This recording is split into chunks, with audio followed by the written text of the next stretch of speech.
Parcel order করেছিলাম, ভাবলাম তোমাদের সাথে শেয়ার করি। তো চলো ভিডিওটা স্টার্ট করি। এভরিওয়ান, তোমরা সবাই কেমন আছো? আশা করি ভালো আছো, আর আমিও ভালো আছি। তো আজকে আমি একটা ব্লগ ভিডিও নিয়ে তোমাদের কাছে চলে এলাম। তো আজকে কিন্তু ব্লগ ভিডিওটা শপিং এর, ঠিক আছে? তো সামনেই ঘুরতে যাওয়ার প্ল্যান হচ্ছে, তার জন্য কিন্তু একটু একটু করে শপিং করা আমি অনেকদিন আগে থেকে শুরু করে দিয়েছি। তো আজকে এই পার্সেলটা এলো, তো তোমাদের খুলে দেখাচ্ছি এটার ভিতরে কি আছে।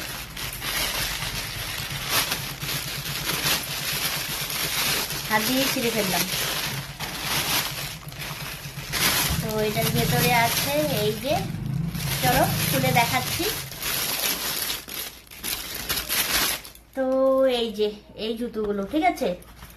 এই জুতোটা আমি অর্ডার করেছি, খুব সুন্দর এসেছে, আমি মানে ভীষণ ভালো লেগেছে আমার। তো এই জুতোগুলো কিন্তু ট্রেন্ডিং চলছে, দেখো অনেকটা কিন্তু হিল টাইপ, কিন্তু এটাতে কিন্তু পরে যাওয়ার চান্স নেই। এটা পরে কিন্তু, জুতোটা পরে কিন্তু তোমরা যদি হাঁটো একদম পরে যাবে না, কিন্তু একদম কমফোর্টেবল। জুতাটা খুব সুন্দর এসেছে, আমি তো ভাবতেই পারিনি এত সুন্দর আসবে।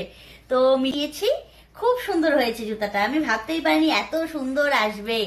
দেখো একটু, জাস্ট দেখো, ওয়াও, আমার তো বেশ ভালো লেগেছে। ঠিক আছে, তো সামনেই ঘুরতে যাব, তাই কিন্তু একটু একটু করে শপিং করছি আমি। তো আজকে কিন্তু এই জুতাটা এলো, তো এরপরে যা যা আসবে সবকিছু কিন্তু তোমাদের দেখাবো, যে আমি কি কি শপিং করেছি, মামামের জন্য কি করেছি, আমার জন্য কি করেছি, মামামের পাপার জন্য কি করেছি, সব তোমাদের সাথে শেয়ার করব। তো এই জুতাটা কেমন লাগলো কমেন্ট করে কিন্তু জানাবে। আমার তো বেশ ভালো লেগেছে, খুব সুন্দর, খুব সুন্দর, ভাবতেই পারিনি এত ভালো আসবে।